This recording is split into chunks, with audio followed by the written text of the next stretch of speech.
예, 안녕하세요. 작년까지 과수팀에 있었고 올해 1월 2일부터 작물기술팀 쌀 담당하게 된 김범규입니다. 반갑습니다. 이제 강의를 시작하겠습니다. 포도뿐만 아니라 농작물에 관련된 교육을 받으러 오시면 이런 그림 많이 보셨죠? 이게 뭐냐면 최소 양분율의 법칙이라는 법칙으로 표현되는 그림인데, 세로로 된 나무 판자로 물통을 이렇게 동그랗게 이어서 만들면 물이 어디서 질질 새죠? 제일 짧은 데서 질질 새요. 그죠? 당연한 얘기입니다. 그래서 우리가 이 나무 판자 하나하나를 비료 성분으로 표시를 하고, 내 밭의 포도의 품질이나 수량은 이 제일 적은 비료 성분 때문에 결정이 된다, 그 얘기를 하는 거예요. 다 알고 있는 얘기인데, 우리가 이거를 비료라고만 생각하지 말고 다른 걸로 확대를 해보자고요. 여기 계신 분이 이 동네에서 포도를 판매만 하면 맨날 1등을 한다고 가정을 해보자고요, 우리가. 그럼 여러분들이 이분한테 가서 뭐 물어봐요? 쫓아가서. 비료 뭐 줬어? 에? 농약 뭐 줬어? 영양제 뭐 줬어? 맨날 이런 거 묻잖아요. 그러면 여러분들은 지금까지 나쁜 비료 줬어요? 예? 나쁜 농약 주셨어요? 아니, 나쁜 비료란 게 있기는 있어요. 다 좋은 비료만 썼잖아요. 근데 왜 나는 1등을 못할까? 좋은 걸 계속 준다고 좋아져요? 이것처럼 나쁜 걸 빨리 없애야죠. 그죠? 모자라는 거를 더 주던지 좋은 걸 더 줄 게 아니고 내 밭에 모자라는 걸 더 주거나 나쁜 거를 없애야 돼요. 이 그림이 시사하는 바는 그겁니다, 바로. 그래서 고품질 재배도 중요하지만 내 포도밭에 피해를 최대한 없애보자 라는 게 제 강의 내용입니다. 포도를 키우면 잎이 시들거나 잎이 보통 7, 8월 돼서 열매만 싸면 갑자기 확 시드는 밭이 있습니다. 그런 경우. 그 다음에 갑자기 시들진 않더라도 점점 이파리가 아랫잎부터 점점 노래지는 밭이 좀 있고요. 그 다음에 똑같은 밭에서 똑같은 비료로 내가 똑같이 농사 짓는데 어느 해부턴가 품질이 영 시원찮아지지 않는, 회복이 잘 안 되는 그런 밭들. 그리고 마지막으로 약을 쳐도 맨날 생기는 갈반병, 이런 것들을 어떻게 해결을 할까를 말씀을 드릴게요. 시든다는 얘기는 낙엽이 일찍 든다는 얘기죠. 보통 낙엽이 일찍 드니까 수세가 점점 약해지고, 특히 7, 8월 낙엽이 일찍 지는 게 문제입니다. 새 가지가 제 팔뚝 길이 정도만 이렇게 자랐을 때는 뭐 지 혼자 잘 먹고 잘 살아요. 그러다가 점점 굵어지고 더 커지고 열매가 생겨서 봉지를 탁 싸는 순간 그때부터 확 시들기 시작합니다. 당연히 이파리가 다쳤으니까 착색도 안 좋고, 알도 작죠. 시든다는 얘기는 물을 못 먹는다는 얘기잖아요. 물을 못 먹으니까 시드는 거예요. 방법이, 원인은 딱 하나죠. 근데 물을 왜 못 먹을까를 보면, 지금 여기 계신 분들 농사 30년, 40년 하신 분들도 다 마찬가지로 제가 질문을 드려볼게요. 노지에서 나무 같은 거 심어 놨는데 가뭄으로 말라 죽는 거 보셨어요? 말라 죽는 거 본 적이 없어요. 그죠? 말라 죽는 건 저희 집 베란다에 화분이나 말라 죽지. 노지에서는 작물이 말라 죽을 일이 없어요. 어떻게든 비도 오니까. 근데 제가 말라 죽는 집을 가면 99%는 다 물을 많이 줘서 그래요. 밭이 물에 잠기면 작물 죽는 건 다 알고 있잖아요, 우리가. 물을 주면 어쨌든 스며드니까 다 내 밭에 물 빠지면 좋은 줄 알고 계세요. 실제 땅을 파보면 전혀 안 그렇거든요. 그리고 물 빠짐에 대한 속도, 또 내가 물을 얼마나 많이 주느냐, 얼마나 며칠마다 한 번씩 주느냐가 이제 달라지는 거죠. 포도 농사 하시죠? 보통 한번 물 줄 때 얼마나 주세요? 보통 평균적으로 6월 말 중순쯤 됐다. 그러면 물을 한번 내가 오늘 물 줘야지. 그러면 얼마나 트세요, 물을? 하루 종일? 또 물 한 번 줄 때 얼마나 주세요? 12시간씩? 보통 제가 이렇게 질문을 하면 머릿속에 내가 물을 얼마나 주더라 한번 고민을 해보세요. 6월 중순쯤에 내가 물을 주러 갔다, 밭에. 물을 딱 틀면 얼마나 줄까에 대한 대답이 지금 24시간, 12시간, 이분들은 좀 물을 많이 주시는 편인데 보통 4시간, 6시간 이렇게 대답을 하잖아요. 근데 제가 어제 친구랑 소주 한잔 했는데 친구가 너 어제 얼마나 먹었냐? 그러면 4시간 이라고 얘기하는 게 맞나요? 소주를 4시간 먹는 사람이 있어요? 2병, 3병 먹어야죠. 그죠? 밥도 1공기, 2공기 먹어야지 밥을 40분, 1시간 이렇게 먹는 사람이 없다고요.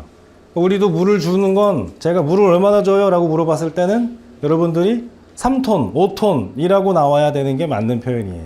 이분이 12시간 물을 준다고 했는데 12시간 동안 물이 콸콸 나올지 찔끔찔끔 나올지 집집마다 다 다르잖아요. 그죠? 우리가 지금 물을 그렇게 매년 매일 뭐 며칠마다 한 번씩 자주 주면서도 내가 물을 얼마나 주는지를 모르고 살아요. 생각보다는 포도가 필요로 하는 물보다 여러분들이 주는 물이 훨씬 많아요. 그러니 물 빠짐이 안 좋아지고 문제가 생깁니다. 농작물은 광합성을 하죠. 광합성을 해서 만든 당을 열매에 저장하고 그걸 우리가 팔아 먹는 건데, 그 만들어진 당은 열매로만 저장하는 게 아니에요. 다시 지가 만든 당을 다시 분해를 해서 그러면 이제 햇빛 대신 에너지가 나오거든요. 그 에너지를 가지고 이파리도 키우고 뿌리도 키우고 지도 이제 크는 건데, 문제는 당을 분해를 하려면 우리처럼 숨을 쉬어야 됩니다. 뿌리가 숨을 쉬어야 돼요. 그러니까 우리가 농작물이 물에 잠기면 말라 죽는 걸 이미 다 알고 있잖아요. 근데 알고 보면 방금 제가 말씀드린 것처럼 내가 생각보다 물을 너무 많이 줍니다. 물을 주면 뿌리가 숨을 못 쉬어요. 뿌리가 숨을 못 쉬면 에너지를 만들지 못합니다. 그럼 물 삼키는 힘이 없으니까 물을 못 먹어서 시드는 거예요. 그래서 내 밭에 물 빠짐이 안 좋다 싶으면 내가 한번 물 줄 때 얼마나 주는지, 며칠 간격으로 주는지, 또는 내 밭에 물 빠짐이 좋은지 나쁜지도 확인을 해야 됩니다. 두 번째가 이제 삼투압이라는 개념인데, 이 지구상에서는 물이 이동을 할 때 싱거운 데서 항상 짠 데로 이동을 합니다. 농도를 맞추려고. 근데 우리가 포도가 짜고 토양이 싱거워야 토양에 물이 짠 포도로 쉽게 갈 거 아니에요. 그래서 우리가 포도한테 너 짜야 돼 라고 주는 비료가 가리비료예요. 가리비료를 우리가 주면 포도가 가리를 열심히 먹고 내가 짜져서 싱거운 토양에 있는 물을 쉽게 먹을 수가 있는데, 안타깝게도 우리 동네는 짠물이 좀 많이 나오죠. 그리고 시설 같은 경우에는 비료를 좀 많이 쓰면 비료가 막 쌓이니까 토양이 점점 짜게 됩니다. 토양이 짜지면 내가 물을 많이 못 먹어요.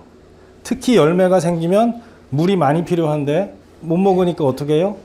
자식인 열매를 굶길 수는 없으니까 부모인 이파리가 내가 굶지 뭐, 이래서 시드는 거예요. 못 먹어서. 이거는 내가 쓰는 지하수가 짠지, 또 내가 어떤 비료를 썼는지, 내 토양이 짠지 이런 건 과학적으로 이제 분석을 해야죠. 여기 있는 분들 작년에 토양 분석 다 하셨어요? 토양 분석 꼭 하셔야 됩니다. 돈 드는 거 아니에요. 세 번째는 두더지 같은 놈이 뿌리를 건드리면 물을 먹는 양보다 증산으로 날리는 양이 훨씬 많아집니다. 물론 일시적으로 갑자기 더워졌을 때도 그러는데, 두더지 피해를 생각보다 포도농업인 분들이 좀 간과하는 경우가 있는데, 두더지 피해가 굉장히 심해요. 생각보다. 밭에 가서 7월 달에 비닐 걷어보면 막 토양에 구멍 뚫려 있고 이런 게 다 두더지 피해인데, 뿌리가 다 들리니까 토양이랑 떨어지잖아요. 그러면 이제 못 먹는 거죠. 물을 못 먹으면 당연히 시들 수밖에 없고. 네 번째는 가지 유인. 2차 결석 잘 안 하세요. 제 팔뚝길이만큼 가지가 자라면 클립 껴가지고 1차 결석 하시죠. 그리고 그 이후에 자라는 건 놔두잖아요, 보통.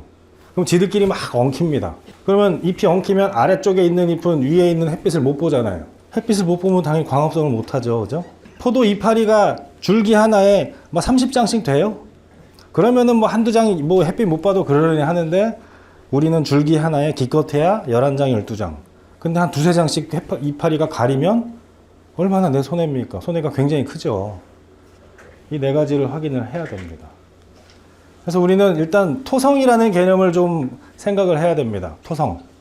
토성이란 건 모래, 미사, 점토, 이 토양을 크기별로 이렇게 분류를 해요. 2mm보다 큰 거는 토양 입자가 2mm보다 큰 거는 자갈이라고 해서 토양으로 취급 안 하고, 2mm보다 작은 애들을 분류를 하면 모래, 미사, 점토 이렇게 나누는데, 우리가 이미 다 알고 있어요. 모래 땅은 물이 잘 빠지고, 그죠? 진흙 땅은 물이 잘 안 빠져요. 그러니까 모래 땅은 밭으로 쓰고 진흙 땅은 논으로 씁니다. 다 알고 계시죠? 그러면 어르신 밭에, 포도밭에 모래가 많아요? 진흙이 많아요? 진흙이 많아요? 그러니까 이렇게 확실히 알면 다행인데, 내 토양에 모래가 많더라, 진흙이 많더라, 잘 몰라요. 그리고 비닐 걷어서 겉으로만 이렇게 보면 다 모래가 많아 보여요. 왜냐면 물만 주면 물이 땅으로 스며들잖아요. 스며들면서 주변에 있는 걸 적시면서 내려가니까 점토를 다 끌고 내려갑니다. 비 오면 개울물에 흙탕물 나가잖아요. 그게 다 점토예요. 그 점토가 대부분의 양분을 가지고 있고 그 대부분의 양분인 점토가 쓸려가서 바닷물까지 내려갔다가 바다랑 탁 만나면 속도가 느려지니까 그때 거기 가서 가라앉아요. 그게 갯벌이죠. 그러니까 우리가 비가 한 방에 많이 와서 점토가 쓸려가면 엄청 아쉬워해야 되는 거예요. 토양 피복을 괜히 하는 게 아닙니다. 내 토양에 있는 점토가 쓸려갈까 봐 피복을 하는 거지. 근데 두둑에도 물을 내가 살살 줘도 쓸려 내려가요. 내려가서 저 밑에 한 40cm쯤에 거기에 쌓입니다. 그래서 물을 한번 우리는 갈아엎지를 못하니까 갈지 못하는 과수원에서 10년 이상 농사를 지으면 표면은 모래밖에 안 남고 하층은 점토가 쌓여요. 가만히 놔둬도 물만 줘도 점토가 밑에 쌓이니까 항상 40cm쯤에 물 빠짐이 안 좋은 층이 생길 수밖에 없어요. 로타리를 치는 고추, 시설 고추라고 해도 로타리 쟁기가 40cm 정도밖에 안 파지죠. 그 위에만 부슬부슬해주고 밑에는 계속 다져질 거 아니에요. 시설에서도 마찬가지로 40cm 밑에면은 대부분 물이 잘 안 빠집니다. 그걸 이제 쟁기 바닥층이라고도 하죠. 우리가 어쨌든 농사를 지으면 40cm, 50cm 아래쪽은 물이 안 빠질 수밖에 없는 구조가 자꾸 만들어지고 점토가 쌓이기도 하니까. 그래서 깊이 가리가 좋다 이런 얘기가 나오는 겁니다. 그러면 반대로 내 토양에 모래가 많다, 점토가 많다를 표면만 봐서는 몰라요. 뿌리는 40cm 아래에 있으니까 뿌리가 있는 그 땅 높이를 파서 거기에 모래가 많은지 점토가 많은지를 보고 물을 줘야 돼요. 모래가 많으면 물이 잘 빠지고 점토가 많으면 물이 잘 안 빠지니까 내 탕을 팠는데 거기도 모래가 많다. 그러면 물을 어떻게 줘야 될까요? 물 빠짐이 좋잖아요. 물 주면 금방 스며드는 대신 금방 마르겠죠. 그러니까 관수 주기를 짧게 5일에 한 번 줄 거 3일에 한 번 줘야겠죠. 진흙이 많으면 그렇게 물 주면 물바다 됩니다. 물바다 되면 뿌리가 숨을 못 쉬면 물을 못 먹고 문제가 생깁니다. 또 우리 동네에 논 개간에서 만든 밭 정말 많죠. 논을 여기가 이제 논이에요. 논 위에 흙을 이렇게 1m를 쌓습니다. 그러니까 제가 가서 뭐라 하면 아유 김 선생 우리 1m 흙 쌓았어. 물 빠지면 좋아. 하는데 그러면 그 1m 쌓은 그 밭과 옆에 있는 논이 허리만큼 높이 차이가 납니까? 그런 밭 잘 없어요. 1m 흙을 쌓아도 몇 달 지나면 다 가라앉아가지고 무릎 높이밖에 안 돼요. 40cm, 50cm밖에 안 됩니다. 40cm 밑에 이런 논토양이 그대로 있는 거예요. 그럼 물을 주면 물이 쭉 내려가다가 물 빠짐이 안 좋은 논을 만나니 옆으로 흘러요. 그러니까 다 전체가 다 젖는 거예요, 이렇게. 포도를 줄로 심죠. 그죠? 포도를 줄로 심어서 점적호수를 2줄만 깔았다고요. 그리고 내가 물을 주면 이 두둑만 젖어야 될 거 아니에요. 내가 걷는 데는 젖으면 안 되잖아요. 물을 그렇게 내가 많이 준 게 아닌데. 근데 어떤 밭은 두둑만 계속 젖는 밭이 있고 어떤 밭은 물만 주면 물 주고 돌아서서 보면은 여기도 막 다 젖는 경우, 온 밭이 다 질퍽질퍽한 그런 밭이 이런 밭인 거예요. 아래쪽에 물 빠짐이 안 좋으니까 물이 옆으로 흘러서 여기도 다 젖는 거죠. 그럼 뿌리가 어디서 숨을 쉬어요? 물이 안 빠져. 물로 가득 찼는데 이미. 물 빠짐이 안 좋고 토양에 산소가 없으니까 뿌리가 숨을 못 쉬어요. 그러니까 힘을 못 내니까 물을 못 삼키는데 7, 8월 돼서 열매를 열고 봉지를 쌌더니 점점 시든다? 물이 부족한가? 물을 더 주죠. 네? 그런 문제가 생깁니다. 바닥이 모래 땅이라고 해도 이 토성이라는 개념이 층이 달라지면 물이 안 빠져요, 이렇게. 그럼 어떻게 하느냐? 앞으로 논을 사서 또는 임대를 해서 포도밭을 만들려면 내가 새로 갖고 오는 흙을 2m를 쌓으면 되죠. 근데 돈 들잖아요. 그죠? 그러니까 원래대로 1m 쌓을 때는 기존에 있는 흙이랑 최대한 섞으세요. 이거를 막 섞으면 요 층이 안 나뉘어질 거 아니에요. 그럼 물 빠짐이 좋아지죠. 여기에 밑에 나는 포크레인 작업 힘드니까 유공관을 묻고 하려면 아유 그 돈이 또 얼마예요. 유공관도 막힙니다. 점토가 자꾸 쓸려 내려가니까요. 그러니까 기존에 있는 흙과 새로 갖고 온 흙을 최대한 섞으면 물 빠짐이 좀 좋아집니다. 근데 이미 나는 밭이 이런데 이런 분들은 예, 물리성 계량을 해야 되는데 제가 자꾸 물 빠지면 안 좋다 안 좋다 말씀을 드려도 보통 잘 안 믿으시죠. 그래서 땅을 직접 파면 물이 고이는 걸 볼 수가 있습니다. 땅 파기도 힘들면 7월 달쯤에 비닐만 걷어보세요. 비닐을 걷었는데 잔뿌리가 표면에 이렇게 보인다. 아, 물 빠짐이 안 좋구나. 또는 이끼가 두둑에 눈에 퍼렇게 보인다. 아, 물 빠짐이 안 좋구나. 또는 내가 물을 너무 많이 주는구나. 이끼가 모래밭에 껴요? 물 많은 데 끼죠. 광합성은 햇빛을 가지고 당을 만드는 게 광합성인데 우리는 광합성을 못해요. 햇빛 쬐고 있으면 배 안 부르잖아요. 그죠?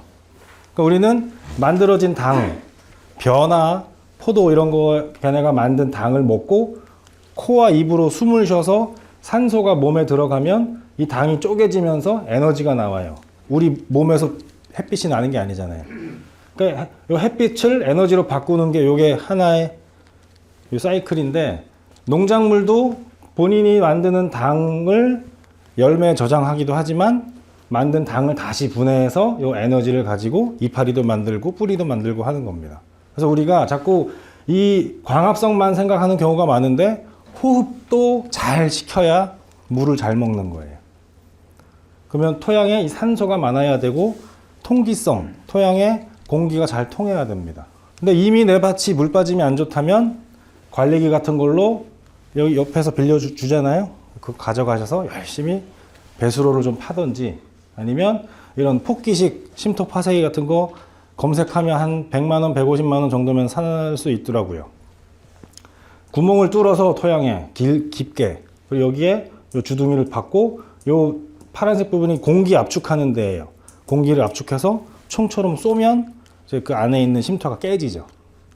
하우스가 이렇게 길게 있으면 중간중간 내가 걸어다니는 쪽 두둑에 쏘면은 뿌리가 다치니까 이쪽 걸어다니는 쪽에 중간중간 구멍 뚫어서 깨면은 쉼터가 싹 깨지는, 예, 크게 비싼 거 아닌데 자주 쓰는 게 아니니까 집집마다 다 사실 필요 없이 친한 분들 몇몇이서 모여가지고 한 번씩 사셔서 쓰시면, 예, 도움이 될 겁니다. 다시 말씀드리지만 모래땅은 물이 아래로 잘 빠집니다. 옆으로는 잘 안 퍼져요. 식양토는 반대로 진흙땅은 아래로는 잘 안 내려가고 옆으로 잘 퍼져요. 그러면 여기 계신 분들이 내 밭이 모래가 많다. 그러면 점적 호수의 구멍 간격을 어떻게 해야 돼요? 좁게 해야겠죠? 그죠?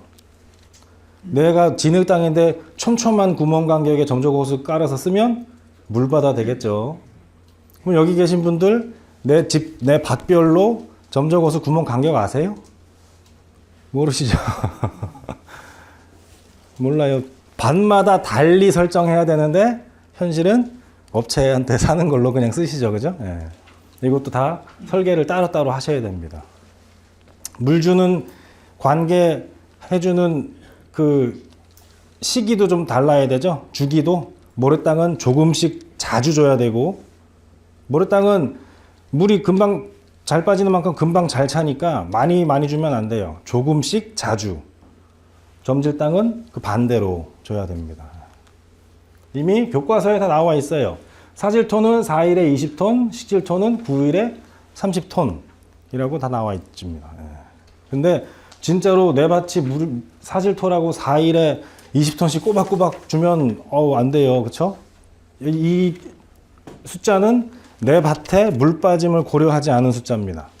그러니까 사질토는 4일 간격, 식질토는 9일 간격, 이 일수도 꼭 맞출 필요 없이 어쨌든 모래가 많을수록 자주, 점토가 많을수록 띄엄띄엄 물을 주자라는 이 개념만 우리가 알고 내 밭에 실제 물 빠지면 내가 구덩이 한두 개 파놓고 앞으로 5월쯤 돼서 물 주기 시작할 때 구덩이 한두 개씩 파놓고 물 주면서 물이 얼마나 고이나 이런 거 봐가면서 물을 주는 게 훨씬 더, 예, 안전합니다.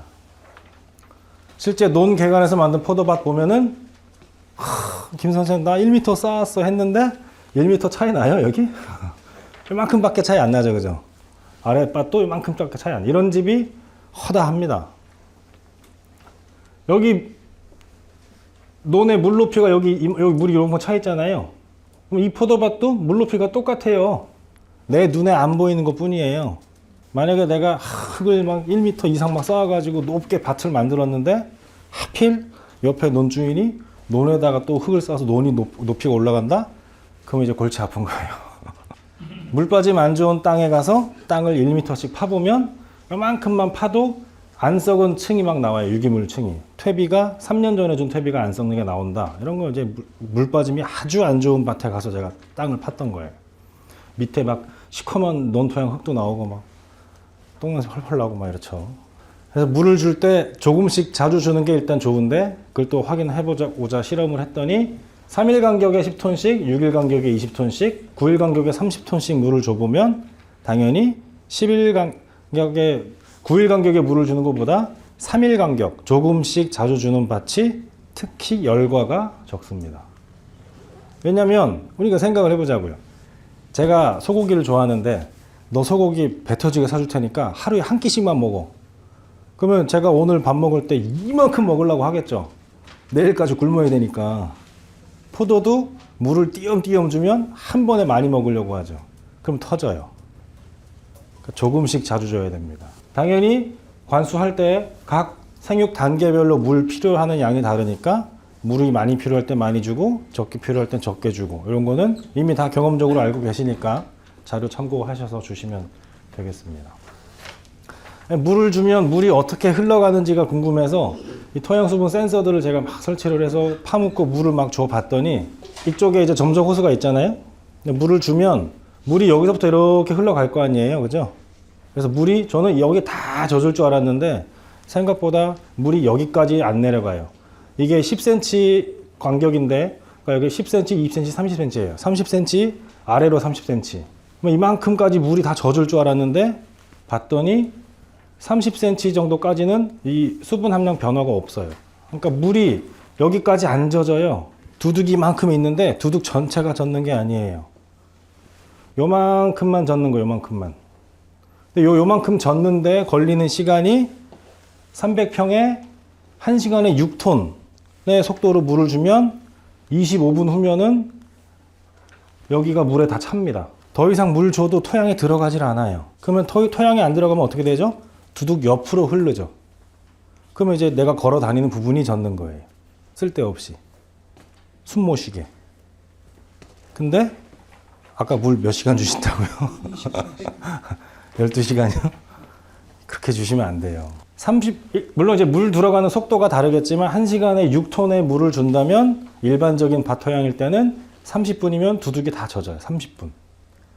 30분을 물을 주고 더 이상 주지 말아라? 그게 아니고 더 주면 다른 데가 젖으니까 30분 물을 줬으면 쉬었다 주라는 거예요. 쉬었다가. 물이 스며들 시간을 기다렸다가. 애기들 밥 먹이듯이 한 숟갈 주고 기다려야죠. 삼킬 때까지. 그러니까 딴 데가 젖고 7, 8월만 되면 시드는 거예요. 물이 너무 많아서. 이런 실험을 여러 번 반복을 했더니 이번에는 왼쪽에 점적 호수가 있어요. 1번, 2번, 3번, 4번, 5번, 6번, 7번, 8번, 9번이니까 1번, 4번, 7번 호수랑 가까운 여기가 제일 빨리 젖고 3, 6, 9번이 제일 늦게 젖더라. 뭐 당연한 얘기죠. 그런 얘기고 그래서 물을 주려면 양토에서는 2일 간격에는 뭐 얼마 주고 3일 간격에 얼마 주고 요거는 센서, 요 센서의 위치가 어디가 좋을지 이런 데한 연구니까 한번 토양수분 센서를 쓰시는 분들은 요 표를 보시고 내가 물을 3일 간격으로 줄 건지 5일 간격으로 줄 건지에 맞춰서 센서를 거기다가 꽂으시면 되고요. 물 빠짐을 봤더니 물이 아래로 쭉 내려가지 않고 옆으로 이렇게 흐르면서 내려가요. 그러니까 아래쪽은 자꾸 옆으로 물이 퍼질 수밖에 없어요. 토양 자체가.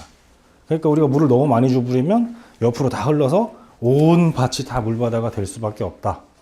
그러니까 물을 줄 때 30분 이상 안 주는 게 좋다라는 게 이제 제 결론입니다. 그래서 실제 여기서 몇몇 분들 저희 화성 과수 스마트팜 쓰시는 분들은 어플 열어서 보면 50분 이상 물 못 주게 돼 있어요. 30분으로 했다가 하도 제가 욕을 먹어서 50분으로 늘려가지고 50분으로만 해놨어요. 50분도 되게 적죠? 여러분들이 생각하기엔. 근데 50분만 물을 주자는 게 아니고 50분 줬으면 쉬었다 주자는 얘기예요. 쉬었다가. 관수는 관수 제어할 때 시간이 아닌 관수량, 2시간이 아닌 5톤 이런 식으로 우리가 개념을 알고 물을 줘야 됩니다. 우리 집에 나는 유량계가 없는데 물탱크는 그래도 있을 거 아니에요. 물탱크에 물을 받아놓고 그 물을 주면 몇 톤 정도 썼는지 대충 감이 오죠. 그런 식으로 물을 줘야 됩니다. 너무 막 주면 좋을 게 하나도 없어요. 당연히 모래가 많은지 진흙이 많은지에 따라 점적호수 구멍 간격도 좁게 할 거냐, 띄엄띄엄하게 할 거냐, 관수 주기도 자주 줄 거냐, 띄엄띄엄 줄 거냐도 내 밭의 상태에 따라서 확인을 해야 됩니다. 보통 비가림 하시잖아요. 샤인머스켓 같은 경우 3m죠. 어떤 집은 절간이 막 이렇게 길어가지고 비가림 밖으로 다 삐져나가는 밭들도 있어요. 그렇죠? 그러면 양쪽 이 가지들이 서로 막 엉킬 거 아니에요. 서로 엉키면 잎이 가리니까 당연히 아랫잎은 햇빛 못 봐서 광합성 못하고, 또 지들끼리 엉키면 습도가 높아지죠. 내 과수원에 습도가 너무 높으면 또 낮에 물을 안 먹어요. 포도가. 이게 절간이 왜 길어지느냐, 흐린 날에 물을 많이 주면 잎이 안 크고 절간만 길어져요. 옆집은 절간 되게 짧잖아요. 그죠? 절간을 키울 건지 잎을 키울 건지는 내가 날씨를 봐가면서 물을 줘야 됩니다.